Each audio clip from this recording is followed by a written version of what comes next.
¿De acuerdo? Vamos a ver. Bueno, eh, bueno, seguimos lo que habíamos visto. Ahora se oye muy bien, fantástico. Entonces, viendo lo que dice aquí el versículo, el Salmo tercero, Salmo de David al oír de su hijo Absalom. Este salmo expresa la falsa idea que se habían hecho en el pueblo. Muchos dicen a mi alma, muchos me dicen, esto es el reflexivo, decir a mi alma es decirme a mí. Muchos dicen a mi alma, no hay salvación para él en Dios, para siempre. Dicen todos que después del gran pecado que ha cometido David, el Creador le ha abandonado para siempre y ya no tiene quien le ayude y le salve. Y si el Creador le ha abandonado, ¿por qué tenemos nosotros que guardarle lealtad? A la primera oportunidad podemos librarnos de él. Y digo que tal vez por esto tuviera Absalom tantos seguidores que abandonan al maldito David para seguir a su hijo. Aparte de lo que ya vimos, que las apariencias de Absalom parecían mucho mejores que el gobierno decadente de David, y David opta por la huida, no quiere poner en peligro a toda la población por su culpa.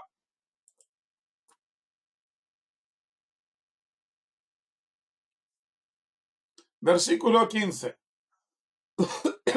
Y dijeron los siervos del rey al rey: según todo lo que elija nuestro señor el rey, he aquí tus siervos, nosotros vamos a hacer lo que nos digas, no te preocupes.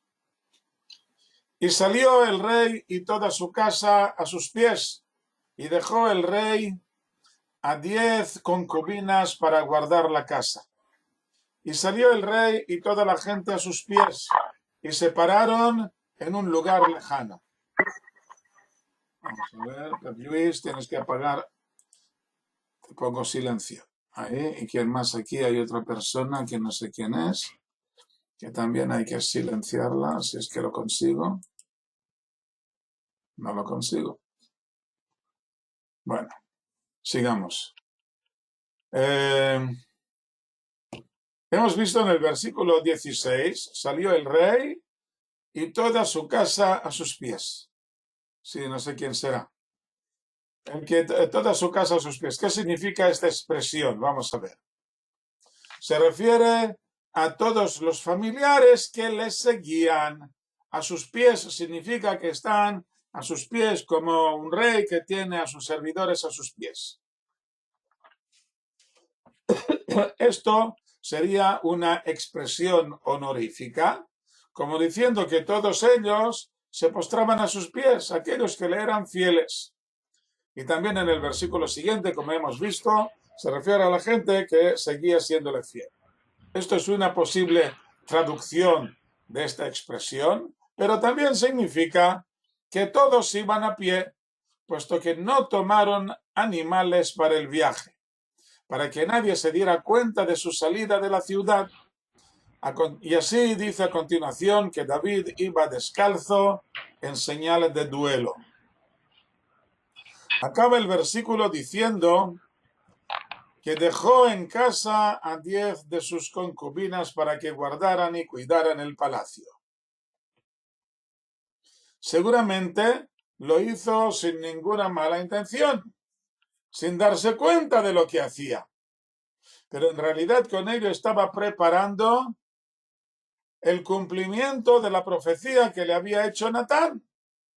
He aquí, levantaré contra ti el mal de tu misma casa, y tomaré tus mujeres ante tus ojos y las daré a tu prójimo, y se acostará con tus mujeres a ojos de este sol. Esto fue la profecía que le hizo Natán justo después del pecado con Bathsheba. El mal que se levanta de su misma casa han sido sus propios hijos. Primero Amnón, que violó a Tamar, y luego Absalom, que comienza vengando el oprobio de su hermana, asesinando a Amnón, y continúa ahora con esta rebelión abierta. La segunda parte de la profecía es muy dura y es muy difícil saber de antemano a qué se refiere. David tomó la mujer de su prójimo, aunque no fuera un pecado formal al tomar la mujer de Uría, Bathsheba.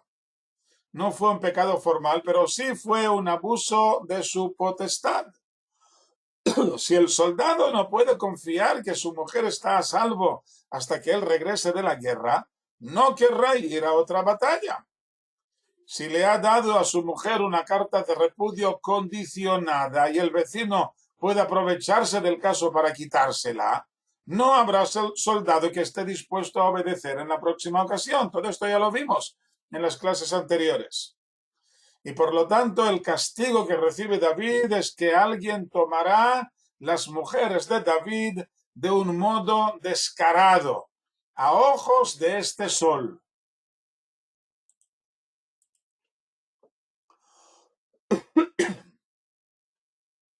Versículo 17. Y salió el rey y toda su gente a sus pies y se pararon en un lugar lejano. Y todos sus siervos pasaron junto a él, todo el creteo y el pleteo y todos los giteos, 600 hombres que habían venido a su pie desde Gat, pasaron delante del rey. Conocemos ya a estos tres grupos, los giteos de la ciudad filistea de Gat, y también los creteos y los pleteos que provenían de alguna rama de los filisteos. Son forasteros, enemigos, filisteos, que quedaron prendados de David casi 40 años antes cuando huía de Saúl y cuando tuvo que refugiarse en el campo de los filisteos. Le han sido leales a lo largo de todo este tiempo e incluso ahora cuando David tiene que huir de su propio hijo, no están dispuestos a abandonarle. Tienen familia, con hijos pequeños, como veremos en el versículo 22. La gran pregunta es si estos hombres se habían identificado tan solo con David o que lo habían hecho con todo el pueblo de Israel. O sea, si se habían convertido al judaísmo, abandonando la idolatría filistea y aceptando la Torá de Israel, llevan ya casi 40 años con David y es de suponer que se han adaptado a las costumbres de Israel.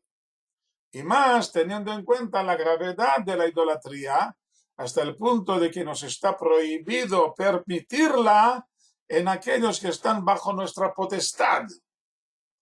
Si nosotros tenemos el poder, entonces tenemos que evitar que haya idólatras en nuestro país, si podemos evitarlo. Según el Midrash, Itai el Giteo, que aparecerá a continuación, seguía siendo un idólatra. Cuando David se apoderó de la corona de Milcom, el dios de los amonitas, le estaba prohibido disfrutar de ella mientras siguiera consagrada al ídolo. Para anular este vínculo entre la corona y el ídolo, era necesario que un idólatra destruyera el ídolo. Y así todos los adornos de este ídolo pues quedan anulados o sea, ya no pertenecen al ídolo. Y fue precisamente Itai el encargado de hacerlo. Los lazos de amistad y lealtad entre Itai y David nos muestran una de las facetas más importantes de su reinado, que es la bondad. La historia de David comienza con la historia de Ruth la Moabita, que muestra lealtad a su suegra Noemí mucho más allá de lo normal. En la Megilá de Ruth vimos que la bondad de aquella mujer moabita reflejaba perfectamente lo que nos enseña la Torá, que debe formar parte integral de la identidad de Israel. David se mostró bondadoso con los creteos y los pleteos y con Itai el Giteo, no tan solo en la época en que él era el perseguido, sino también a lo largo de su reinado. Tal vez hiciera la vista gorda al hecho de que no aceptaran el monoteísmo de Israel, puesto que los valores genuinos que ve en ellos compensan el grave error de la idolatría. Así vemos también la extraña interpretación que hacen nuestros sabios a un versículo del profeta Oseas, capítulo 4, versículo 17. El profeta dice así, un versículo muy cortito: se ha unido a los ídolos Efraín, déjalo. Esto es lo que dice el versículo. Pero el Talmud, el Midrash, perdón, lo interpreta de un modo muy extraño. Dijo Rabí Elazar el alcaparrero: grande es la paz, que incluso cuando adoran los ídolos, mientras estén unidos, el Creador les perdona. Rabí Elazar interpreta el versículo de este modo: aunque Efraín, que representa a todo el pueblo de Israel, aunque Efraín esté con sus ídolos, por el mero hecho de estar unidos entre ellos, ya no reciben ningún castigo. Déjalo. ¿Veis lo que ha hecho? Se ha unido, Efraín se ha unido, entre ellos se han unido, aunque sea para adorar a los ídolos. Pero el mero hecho de que se hayan unido, esto ya basta para que lo dejemos en paz. Déjalo. Es la base sine qua non de la Torá entera. La bondad, la paz, las buenas virtudes anteceden a todos los mandamientos de la Torá. Aunque claro, nosotros no nos contentamos con la base, sino que queremos seguir progresando más allá del nivel humano, al nivel sobrehumano, al nivel divino de los mandamientos de la Torá. David había encontrado a unas personas leales que también eran buenas en sí y que a su vez habían encontrado a David como ejemplo de sus aspiraciones éticas. Al parecer, David no les apremia a abandonar sus costumbres idolátricas, esperando que con el tiempo se den cuenta de su error y lo abandonen por sí mismos.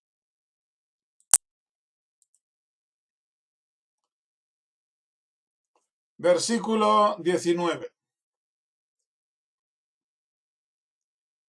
Y el rey dijo a Itai el Giteo: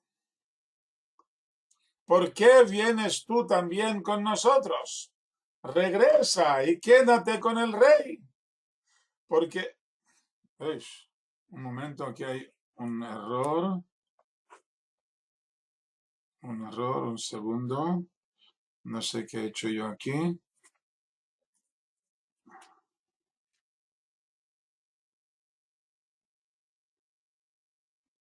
Ah, sí, bueno, perdón. Sí, de acuerdo. Dice el versículo: regresa y quédate con el rey, porque eres un extranjero y también un desterrado de tu lugar. Quédate con el rey, aquí se refiere al nuevo rey, a Absalom. Quédate con Absalom, porque eres un extranjero y también un desterrado de este lugar. Versículo 20. Ayer llegaste y hoy te haré deambular con nosotros para ir, y yo voy a lo que voy. Yo no sé a dónde me voy. Regresa y haz regresar a tus hermanos contigo, misericordia y verdad. Ten misericordia de tu familia, que no tengan que irse por ahí trotando por los montes. Puedes evitarlo esto. Quédate con Absalom y te irá bien. Versículo 21. Y respondió Itai al rey y dijo: vive el Señor y vive mi señor el rey, que donde quiera que esté allí mi señor el rey, ya sea para muerte o para vida, pues allí estará tu siervo. Por la vida y por la muerte, yo no te abandono por nada. Así le dice Itai, el Giteo, a David. Versículo 22, y dijo David a Itai, ve y pasa. Y pasó Itai el Giteo con todos sus hombres y con todos los pequeños que estaban con él, los bebés, tenía niños pequeños. Y toda la tierra lloran en alta voz, y todo el pueblo cruzó, y el rey cruzó el torrente Kidrón, y todo el pueblo pasó en dirección al desierto. Y he aquí, también Sadoc y todos los levitas con él porteaban el arca del pacto de Dios y colocaron el arca de Dios, y Eviatar subió hasta terminar todo el tiempo, todo el pueblo de pasar.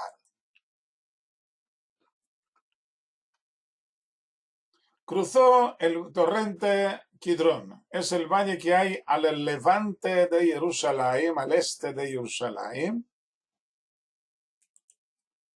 y que separa entre la ciudad de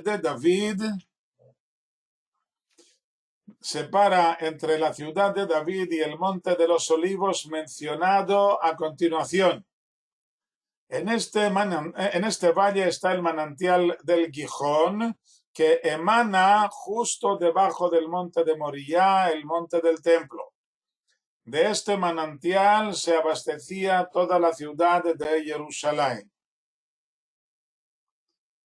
Aquí podéis ver una fotografía de hace 100 años de lo que es la ciudad antigua. Veis aquí arriba, aquí a la izquierda, está una línea recta que son las murallas sur de la ciudad antigua de Jerusalén. Y aquí a la derecha está la pendiente que baja hacia el torrente Kidrón, y aquí la pendiente que sube al monte de los olivos, a la derecha. Aquí abajo, debajo de la pared esta de la ciudad de Jerusalén, aquí abajo está lo que era antiguamente la ciudad de David, el pueblo de Shiloah actualmente, un poblado que en realidad es un barrio de Jerusalén, y que aquí es donde estaba la antigua ciudad de Jerusalén. Nosotros hicimos allí una excursión con los que vinisteis a hacer la conversión hace ya un montón de años, y salimos de ahí sudando. Bueno, para huir en dirección al desierto, como tiene intención hacer, debe atravesar este valle en pendientes muy empinadas, que en aquellos tiempos era mucho más profundo de lo que podemos apreciarlo hoy, ya que se ha rellenado de tierra y ruinas que actualmente vamos descubriendo. Actualmente todo esto está en manos de los arqueólogos, y hay una profundidad de más de 20 metros más profundo de lo que era hace 100 años. Aún así, son apenas unas decenas de metros al bajar de la colina en que está la ciudad de David y subir luego hacia el paso que conduce al desierto en el antiguo camino de Jericho. Los levitas y sacerdotes traen el arca de la alianza que estaba en el patio de la casa de David para llevarla con David al destierro, para que no cayera en manos de Absalom.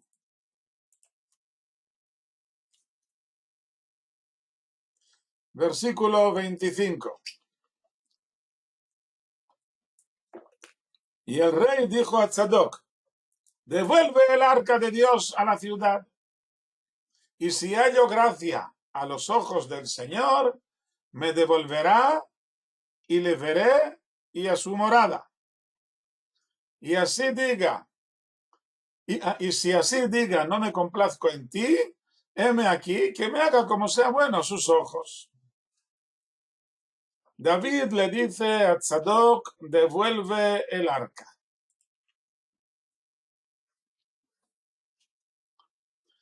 El arca no es propiedad privada de David.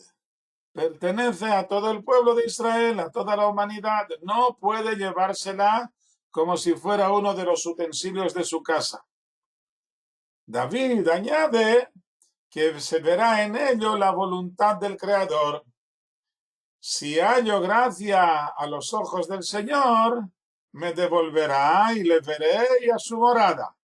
Le veré no se refiere al arca, sino a la Shejinah, la presencia divina, como ya se expresó de un modo parecido cuando huía de Shaul, quejándose de que de este modo, al tener que huir, le privan de sus visitas diarias al lugar en que se revela la Shejinah, junto al arca. En su presencia, en la presencia del arca, con la presencia divina, recibía la inspiración divina, un grado de profecía llamado Ruach HaKodesh, espíritu de santidad o Espíritu Santo, que le permitía escribir sus salmos, que convertía su poesía en algo sagrado, no de emanación humana, sino divina.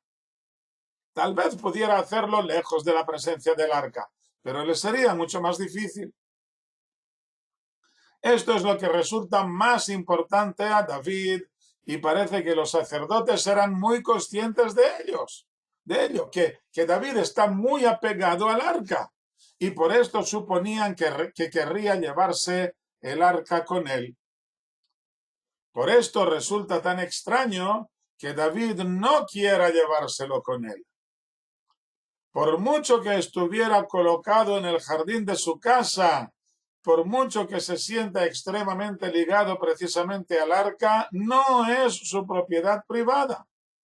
Aquí lo he escrito todo en masculino, porque en hebreo es masculino, pero lo tengo que corregir aquí.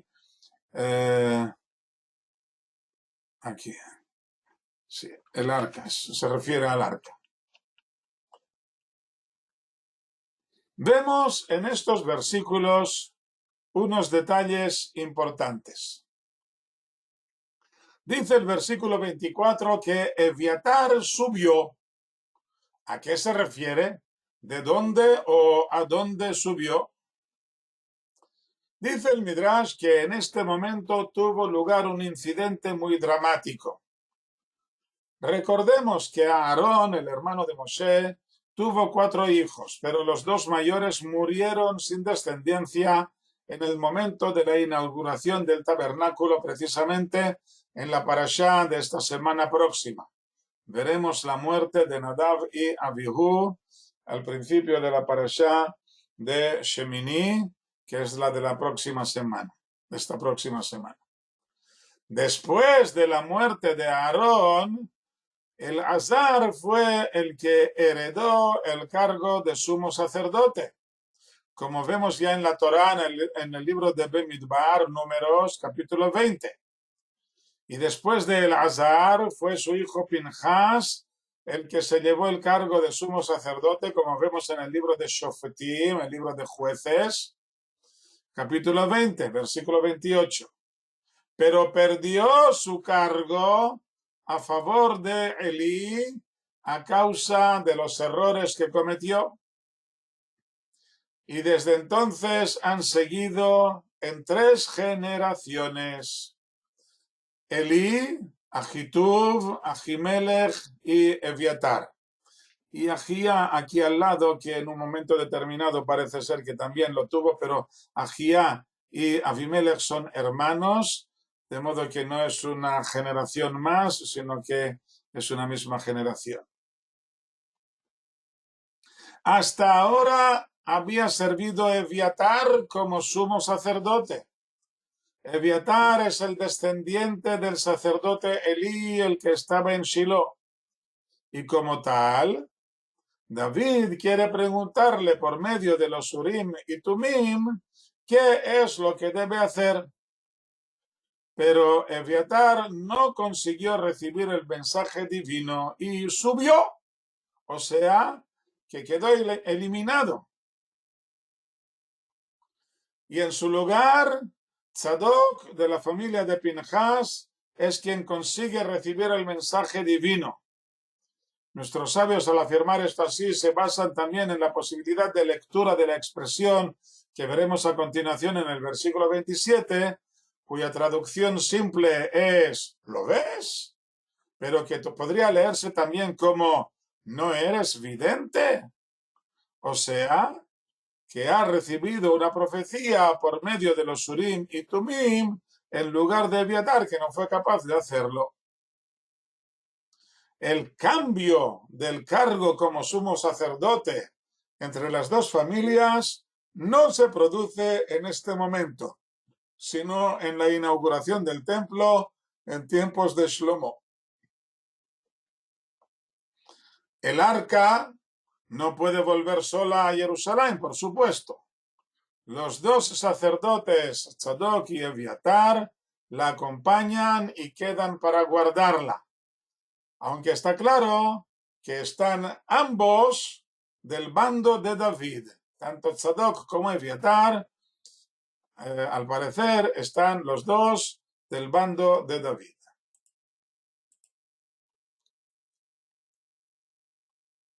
Versículo 27, y dijo el rey al sacerdote Tzadok, ¿lo ves? Vuelve a la ciudad en paz, y tu hijo Ahimaatz y Jonatán ben Eviatar, vuestros dos hijos, con vosotros. Mirad, yo me demoraré en los llanos del desierto hasta que venga palabra vuestra para informarme. Y devolvió Tzadok y Eviatar el arca de Dios a Jerusalén y se quedaron allí. Bueno, aquí dice que David está preparando ya su respuesta, o por lo menos una solución a su problema. Vuestros dos hijos con vosotros. Estos dos hijos, Ahimaatz ben Tzadok y Jonatán ben Eviatar, jugarán un papel muy importante en los esfuerzos que se harán para impedir la victoria de Absalom. No sabemos qué edad tendrían en aquel momento, aunque yo diría que son bastante jóvenes, de modo que no despiertan sospechas. El plan es que David se quedará escondido en el desierto cerca del Jardín, esperando las noticias sobre el comportamiento de Absalom. Si tiene la intención de perseguirle inmediatamente, le avisarán para que pueda huir, y si se dedica primero a consolidar su trono, tal vez David podría contraatacar. Son cosas que es muy difícil saber de antemano. Y hay más detalles muy importantes que dependen de otro tipo de visión, como veremos más adelante.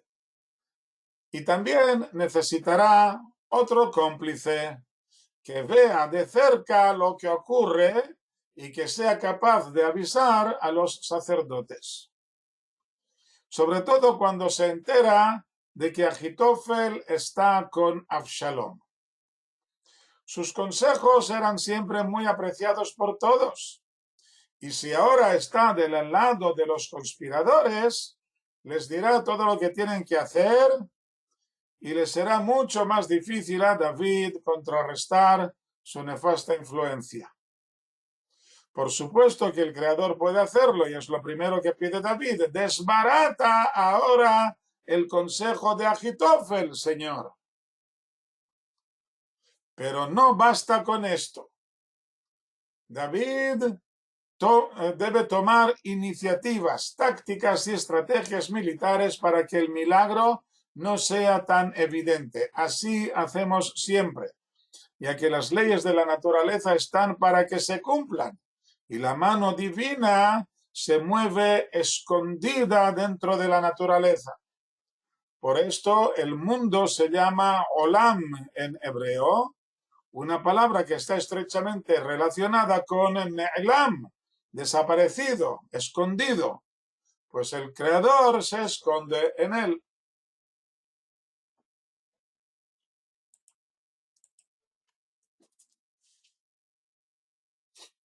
Versículo 30. Y David subía la subida de los olivos, subiendo y llorando, y tenía la cabeza cubierta y él iba descalzo.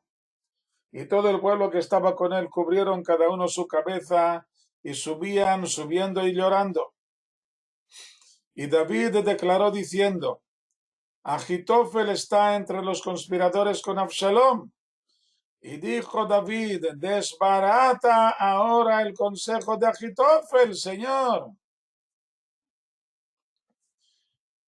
Y sucedió, David vino hasta la cumbre, que se postraba allí a Dios, y aquí a su encuentro Hushai el arquita, desgarrada su túnica y tierra sobre su cabeza.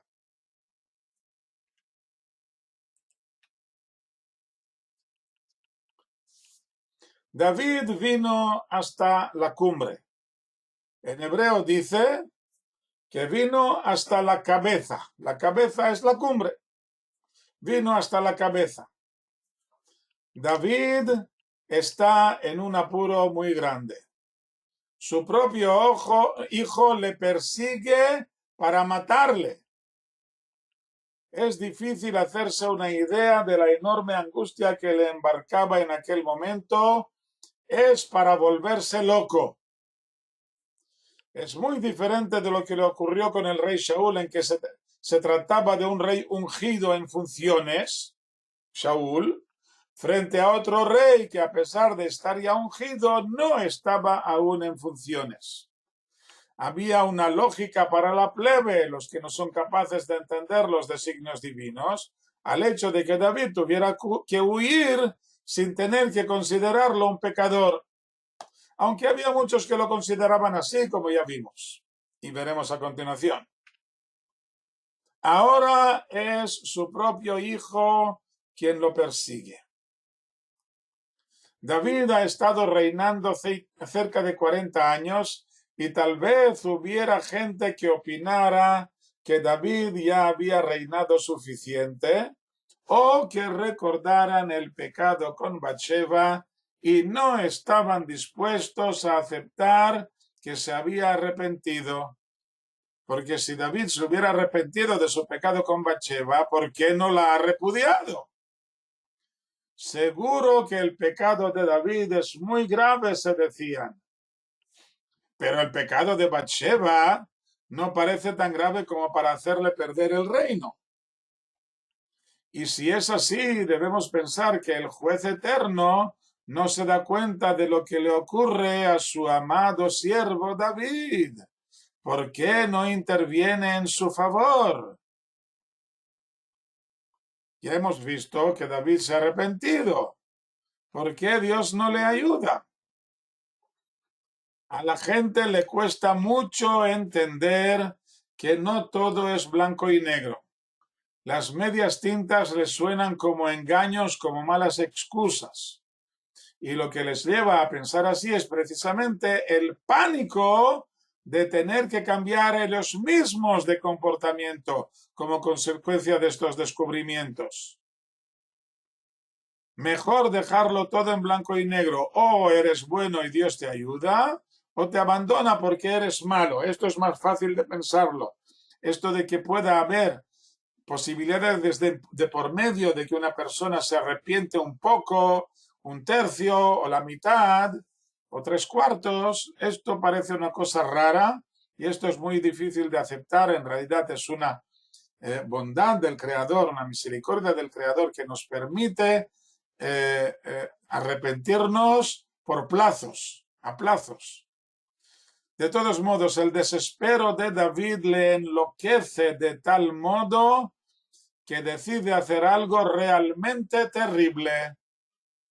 Cree tener que demostrar a todos que él tiene la culpa de todo por ser un gran pecador.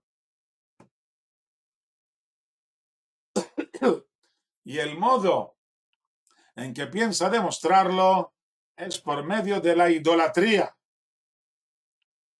Dijo Rabí Yehudá en nombre de Rab: quería David cometer idolatría, como dice, la cabeza del ídolo era de oro. En el libro de Daniel se refiere a lo que David dijo, que había venido hasta la cabeza, o sea, que había venido hasta la idolatría. Vino Hushai, este personaje que hemos visto en este mismo versículo. Vino Hushai y le dijo: David, ¿Un rey como tú adora ídolos? Le dijo, dirán, un rey como tú le ha matado a su propio hijo. Prefiero cometer idolatría y que no se profane el nombre divino, al pensar que David no es capaz de ayudarme siendo yo una persona justa. Le dijo Hushai, ¿por qué tomaste la cautiva hermosa? Le dijo David, la Torá permite casarse con la cautiva hermosa. Le dijo Hushai, ¿cómo no viste la relación consecutiva que viene a continuación el tema del hijo terco y rebelde? Ya que todo el que toma una cautiva hermosa tendrá un hijo terco y rebelde. Así explica el Midrash la expresión de que David vino hasta la cabeza que se postraba allí a Dios, refiriéndose a la cabeza de oro del ídolo, escribiendo Dios en minúscula, refiriéndose a la idolatría y no como lo he traducido yo en mayúscula, que es la traducción literal y no midrashica. Porque podría haber dicho que allí se postraba el Señor. El hecho de usar la palabra Elohim se presta a este doble sentido, para decir que allí quería postrarse a un falso Dios.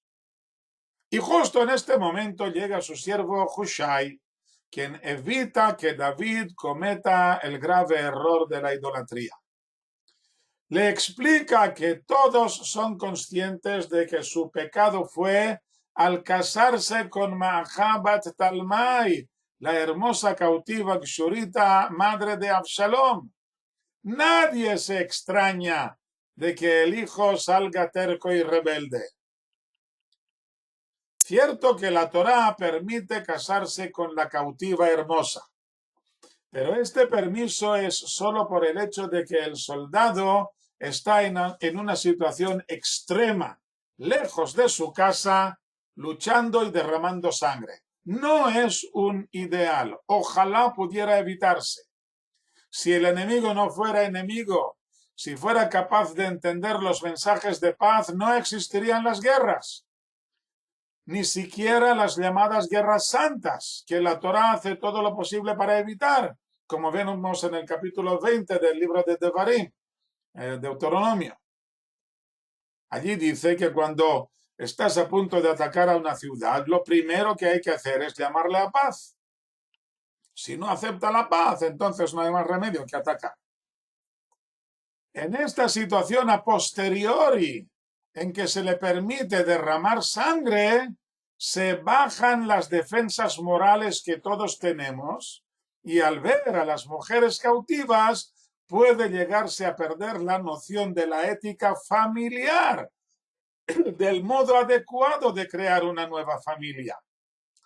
El permiso de la Torá es solo para evitar daños peores, para aplacar momentáneamente el deseo carnal. El soldado, al regresar a casa, debe recuperar su correcta escala de valores y liberar a la cautiva para que obre según su libre albedrío sin forzarla a recibir unas pautas que no ha buscado. Si el soldado no comprende la intención de la Torá, podría comenzar un proceso negativo en que la mujer cría a sus hijos según las normas de su país, muy ajenas a las del pueblo santo Israel. Sí, es una violación, pero luego tiene que casarse con ella. Esto es lo que dice la Torá, tiene que hacer lo posible para casarse con ella. O sea, esto es lo que estamos viendo. David se ha buscado los problemas con Absalom. Bueno, y además, Francés, hay que tener en cuenta que esto está permitido hacerlo una sola vez con una sola mujer, no más. Una sola vez y llevársela a casa. Y convertirla en su mujer. Bueno, como estabas diciendo, David se ha buscado los problemas con Absalom. No es necesario hacer nada más para que el pueblo lo entienda. Tal vez esta reacción de David se deba a su propia conciencia. que cree verse abandonado de la mano del Creador, la adoración del ídolo no sería más que para mostrar su alejamiento del Creador y buscar una especie de intermediario, al igual que tienen las otras naciones. Un grave error, sin duda, fruto de su desesperación.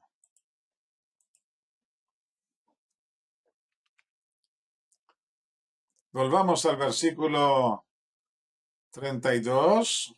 Y sucedió, David vino hasta la cumbre que se postraba allí a Dios, y aquí a su encuentro Hushai el arquita, desgarrada su túnica y tierra sobre su cabeza, y le dijo David, si pasas conmigo, me serás una carga, y si a la ciudad regresas y dices a Absalom, tu siervo yo, oh rey, seré, siervo de tu padre yo he sido desde entonces, y ahora yo seré tu siervo, y me anularás el consejo de Ahitofel. Vayamos por partes. Versículo 33, me serás una carga.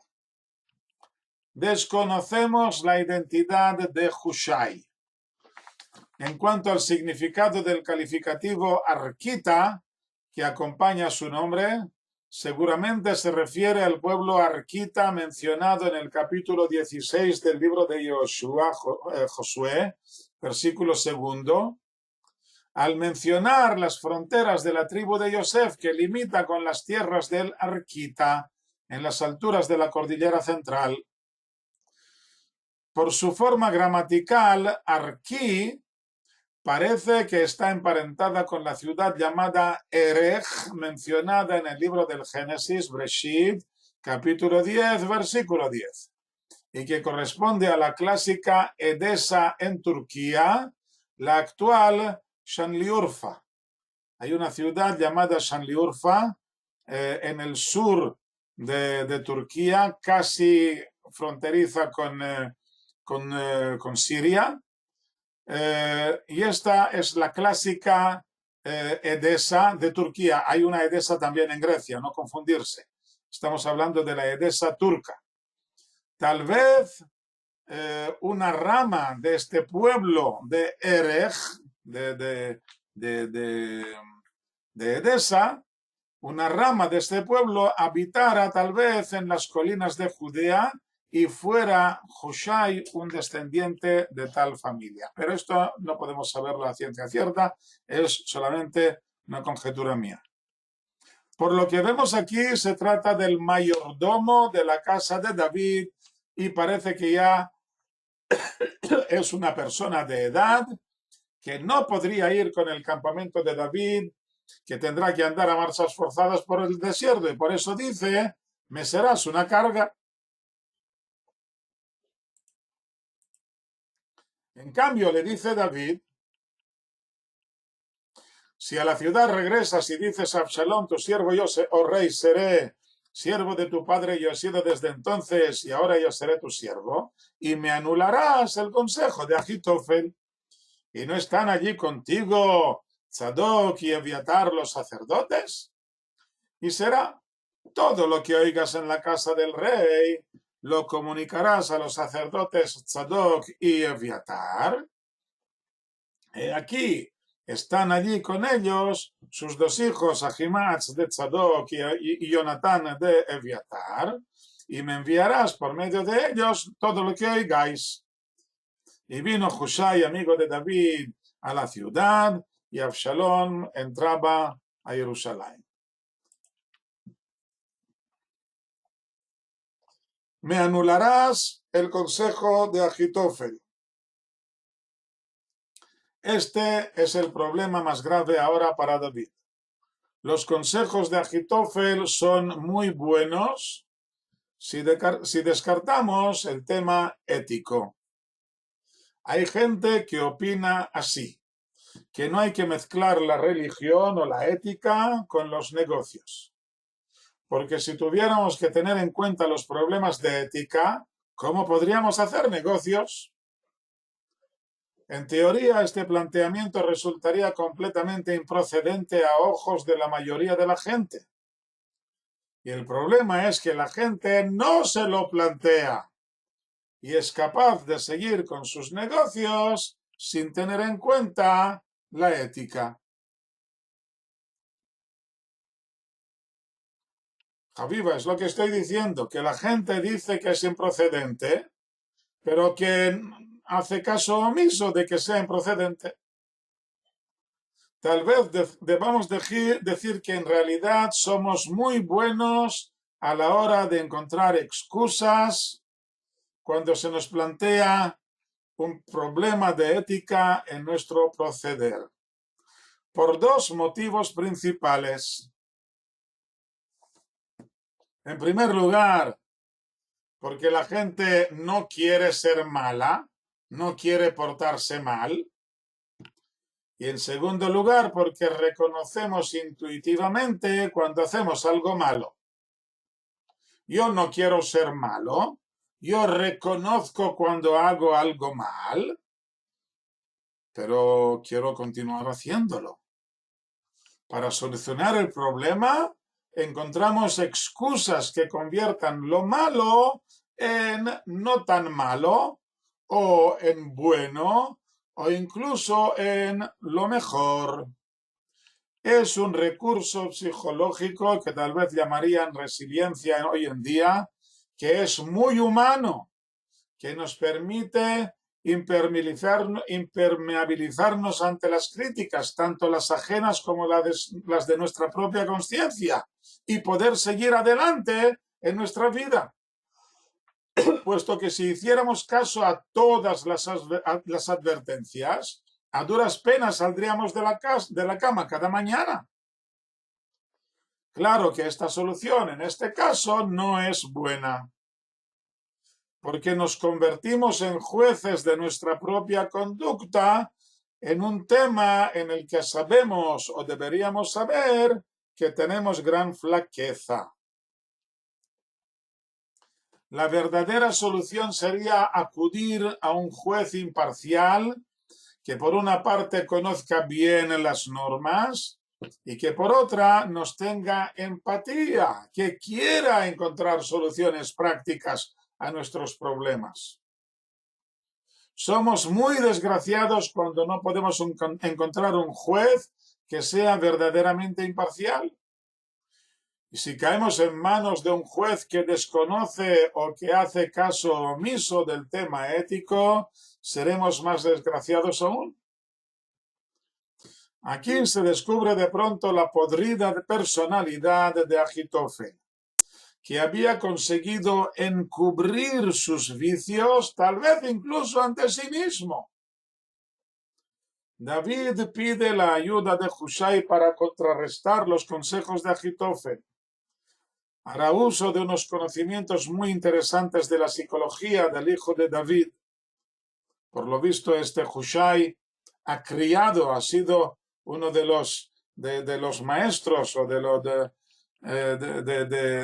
Absalom, le conoce bien y sabe cómo hablarle.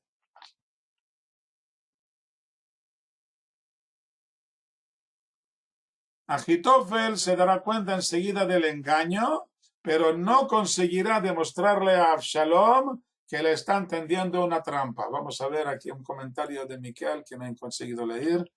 Hay personas que buscan hacer bien en compensación del mal que hacen. Claro. Conozco casos personales muy concretos, pero para esto hay que ser muy rico. No, los hay que sin ser muy ricos también lo hacen, dan una limosna de tanto en tanto para perdonarse a sí mismos los pecados que van haciendo. Yo sé que tú te refieres a Joan Marc, pero está lleno de ejemplos. Hay muchísima gente que se dedica a hacer donaciones para compensar el mal que saben que están haciendo. Pero esto no es una solución. Esto no es una solución. La solución verdadera es dejar de hacer el mal. Está muy bien que des limosnas, pero no como compensación del mal que estás haciendo. Si es solamente para purgar un mal que has hecho en el pasado y del que te arrepientes y que no quieres hacerlo mal, no quieres hacerlo más y que te has apartado de este tipo de comportamiento. Entonces está muy bien, Sí, sí, Joan Marc que causó muchísimo daño en todo el mundo, ya lo sabemos. Bueno, hasta aquí la clase de esta noche. Muchas gracias a todos por vuestra asistencia y como ya sabemos, la próxima clase dentro de una semana, si Dios quiere, a la misma hora, al mismo día, a la misma hora. Sí, nos autoperdonamos. Esto está muy bien para continuar adelante. Es muy importante continuar adelante, porque si quedamos estancados esto tampoco es bueno. Pero no hay que autoperdonarse, sino que hay que intentar reparar los daños que hemos causado, en primer lugar a nosotros mismos y también a los demás. Muy bien, pues buenas noches a todos. Shalom, shalom y hasta la próxima. Shalom. Shalom, shalom.